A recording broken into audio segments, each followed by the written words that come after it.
At the Geneva Motor Show this year, almost unnoticed thanks to the launch of the 003 and the Vanquish, Aston Martin showed the first fully working Valkyrie, which looks every bit as extreme as promised. It also announced a few more tantalising facts and figures for the brainchild of Adrian Newey. Maximum outputs will be 1,160 brake horsepower at 10,500 RPM and 664 pounds-foot of torque at 6,000 RPM.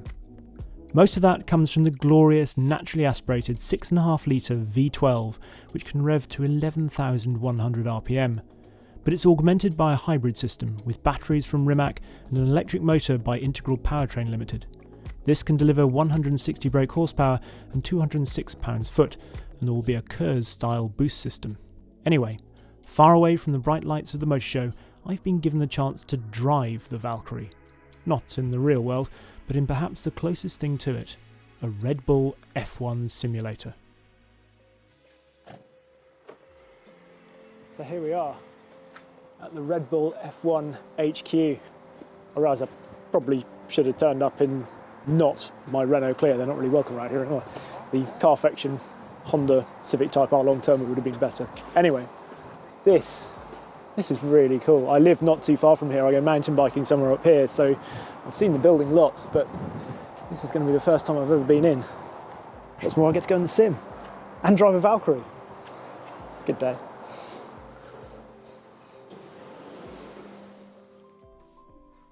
Red Bull F1's track record is pretty extraordinary. 4 Constructors and 4 Drivers' Championships, 59 race victories, 60 pole positions and over 4,300 points from 265 starts. No wonder their trophy cabinet is slightly bigger than mine. Adrian Newey has of course been integral to these successes, with his expertise in aerodynamics and packaging now being transferred into the Valkyrie. Before I go into the sim, I have a chat to Chris Goodwin, who has put 8,500 virtual kilometres on the Valkyrie under the watchful eyes of Red Bull Advanced Technologies. Even with his previous experiences, he said that Red Bull's approach has been on a different level. Debriefings with up to 19 incredibly intelligent engineers can be, he says, quite intimidating. Leading the project from the Red Bull side is their Head of Vehicle Science, what a cool title that is, James Napton, and here are some of the mind-boggling facts he imparted. 5,000 lines of code to parameterise the vehicle model for each outing in the simulator, 18,000 channels available for data logging resulting in 700 gigabytes of simulator data accrued to date. The simulator itself is a genuine Red Bull F1 chassis, steering wheel and pedal box mounted on a hexapod platform, and all the software is developed by Red Bull. I'm not sure if all my hours on Gran Turismo 3 back in the day will be much help. So we've come through the doors that we're not normally allowed to come through and into this sort of dark room, and Chris, this is the sim I'm going to be driving. What's going to happen now? Well, it's in your hands, but you're going to experience a lot of the work we've been doing here behind the scenes for the past year, and also the amazing delta, the difference between current benchmark high performance road car. So you set this up with a road car that, a generic road car that is at the top of what's out there at the moment, roughly speaking. So I drive a few laps on that, and then you're going to experience a model of something that the Red Bull Advanced Technologies team have put together, and it's going to deliver the lap times at the top of the leaderboards and all of the publications and so on, to give you a baseline for what is the benchmark currently in 2019 for road cars.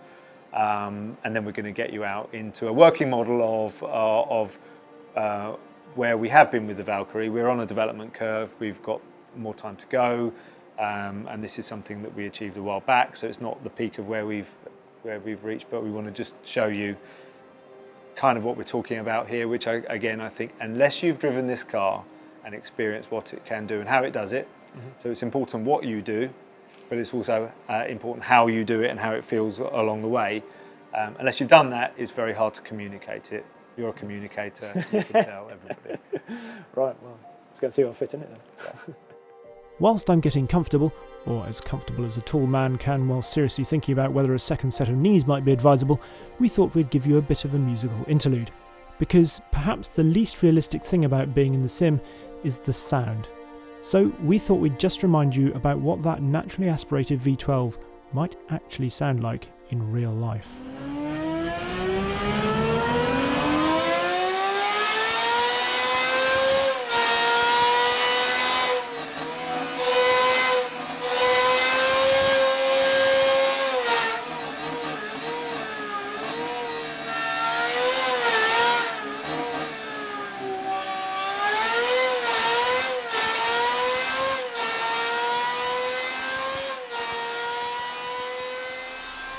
a spine-tingling symphony from Cosworth, and not an inappropriate soundtrack for someone sitting in an F1 tub. Anyway, first up were my laps in the reference car, the best of the current crop.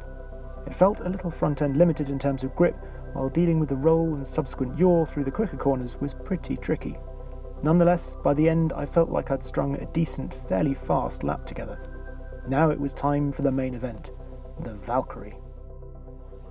This is weird. For somebody of my height sitting in here in an F1 tub is very, very cool, but also slightly curious. So here we are. Press the radio button. Okay, thank you very much indeed. Toggle off and then just pull away. There we've got 6 gears, so paddles on the back of the wheel. Coming up towards the bus stop chicane.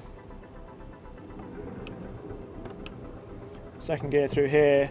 And it is weird because you've got the wraparound screen, so you really can look around you, get your sight lines through the corners. So I drove a sort of base setup road car that wasn't the Valkyrie to start with around here, just so you can get an idea of the performance. And it's extraordinary just, well, how much faster in a straight line this is, then also the grip, but also the drivability. I'm going to concentrate through here.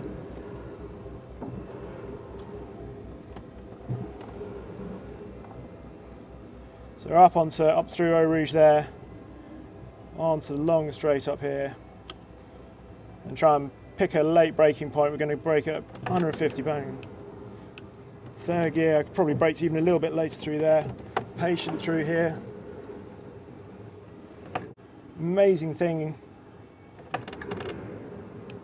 is just say how drivable this feels. And it doesn't feel completely weird sitting in an F1 tub with the kind of performance that we've got here.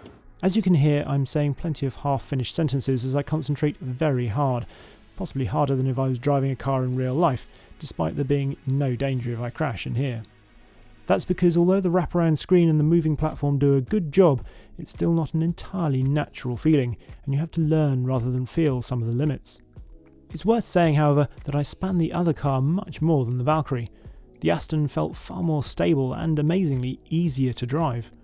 The graphics in here aren't as beautiful or detailed as something like the latest Forza, but then I'm not judging this as a computer game, and the sim isn't designed as such.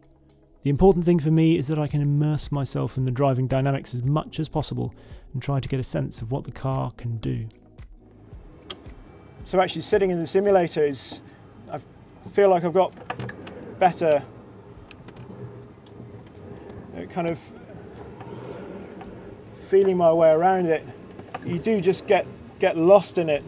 The most difficult thing for me is probably judging the braking, because that's the most difficult thing to get an idea of the G-forces and the loads you're putting in, but you can feel just when you lock up.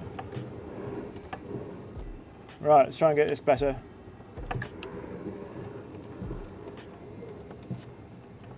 Yeah, on the throttle really early through there.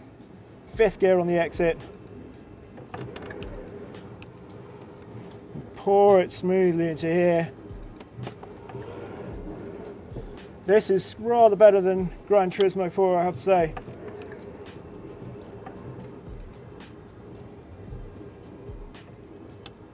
Wow, so that was flat. That was faster through there that time. It just takes it.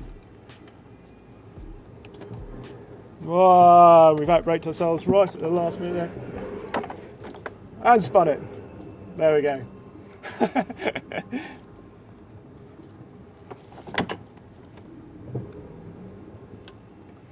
It's probably going to be a good lap as well.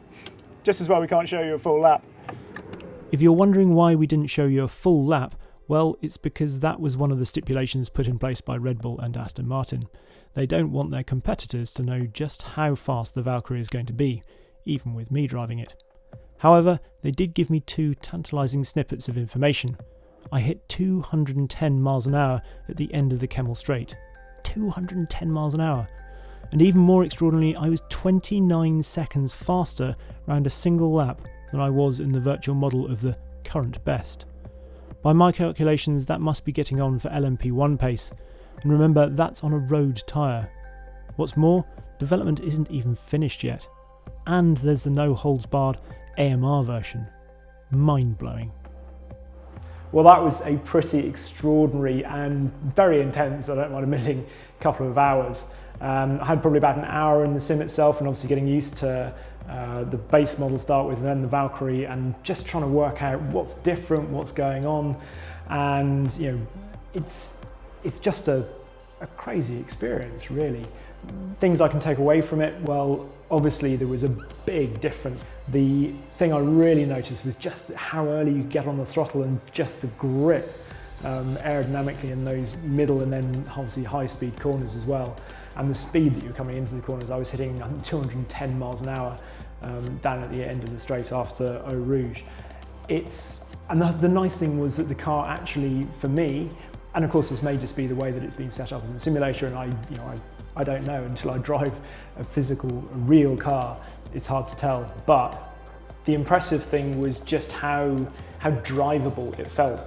I wasn't spinning it all the time, and I'm not going to pretend that was down to any particular skill on my part. So yeah, it's tantalising. I now really, really want to drive a proper one round Spa. That's what I want to do. Of course, unless I've been signed up long before then to be a test driver for Red Bull. For me to get used to in terms of the sim, the cars.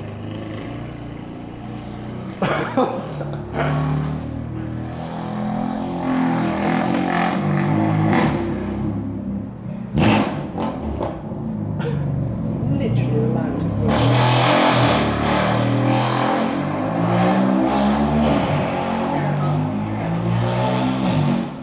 That must just literally be drilled somewhere in the manifold. That's insane.